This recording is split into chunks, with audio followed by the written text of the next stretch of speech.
वफाकी वज़ीर दाखिला राना सनाउल्लाह कहते हैं पीटीआई के साथ बात करने के लिए तैयार हैं। पीटीआई इलेक्शन के हवाले से बात करना चाहती है तो मुज़ाकरात का पहला दौर शुरू करे। पीटीआई लीडरशिप अपने मौजू लोग मुज़ाकरात के लिए भेजे। उनका कहना था कि हम पर कोई प्रेशर नहीं, हम मुल्क में इस्तेहकाम के लिए बैठना चाहते हैं।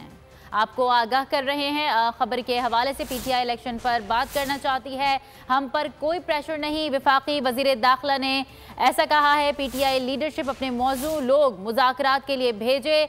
अहम अपडेट आपसे शेयर कर रहे हैं। पीटीआई के साथ बातचीत के लिए तैयार हैं। वफाकी वज़ीर दाखिला राना सनाउल्लाह ने ये बयान दिया है, हम मुल्क में इस्तेहकाम के लिए बैठना चाहते हैं। अहम अपडेट आपसे शेयर कर रहे हैं। वफाकी वज़ीर दाखिला राना सनाउल्लाह कहते हैं पीटीआई के साथ बात करने के लिए तैयार हैं। पीटीआई इलेक्शन के हवाले से बात करना चाहती है तो मुज़ाकरात के दौर शुरू करे।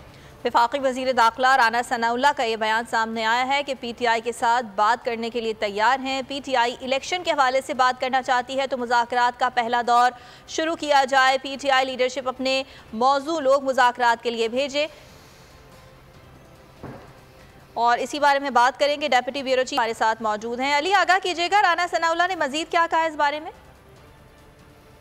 जी बिल्कुल, जो गुज़िश्ता रात अहम मुज़ाकरात हुए थे, बल्कि मुशावरत हुई थी 13 जमातों की जो हुकूमत है उसके दरमियान, उनके दरमियान जो मुज़ाकरात हुए थे रात को वज़ीर-ए-आज़म हाउस में, तो उस पे ये तय पाया था कि हुकूमत जो है वो मुज़ाकरात करने को तैयार है और पीटीआई के लॉन्ग मार्च को रास्ता देने को तैयार है।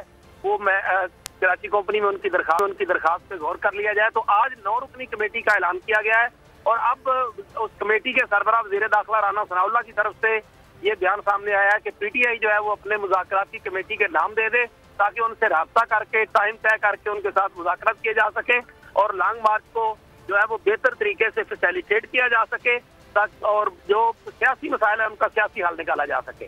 जी ठीक है अली, ये बताइएगा कि हुकूमत की जानिब से कमेटी तो तश्कील दे दी गई है, लेकिन अब से कुछ देर कबल हमने एजाज चौधरी साहब से बात की तो वो ये कह रहे थे कि राना सनाउल्लाह के साथ तो हम मुज़ाकरात के लिए तैयार नहीं हैं। तो ये जो कमेटी है इसमें हुकूमत कुछ फ्लैक्सिबिलिटी दिखाएगी कि ये जो रुकन है इनको तब्दील किया जाए, सरबराही किसी और को दी जाए?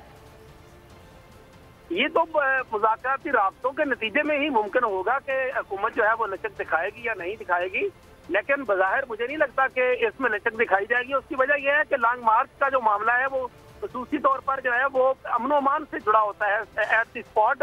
तो उस वजह से वज़ीर दाखिला जो है वो उसमें उनकी शिरकत या शमूलियत जो है वो उसमें होना नजर आता है।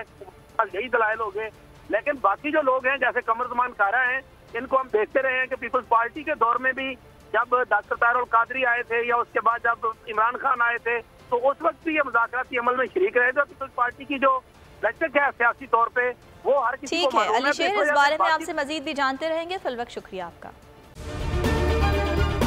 अगर आपको ये वीडियो पसंद आई है तो सब्सक्राइब कीजिए और बेल आइकन पर क्लिक कीजिए। पीटीआई का हकीकी आजादी मार्च।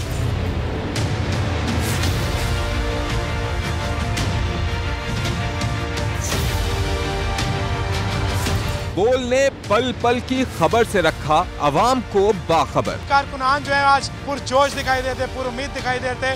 41% अफराद ने टीवी पर बोल को तरजीह दी। इमरान खान के साथ अवाम खड़ी है। यूट्यूब पर 89,000 अफराद ने बोल न्यूज को देखा। सब्सक्राइब करें और बेल दबाएं ताकि कोई खबर रह न जाए।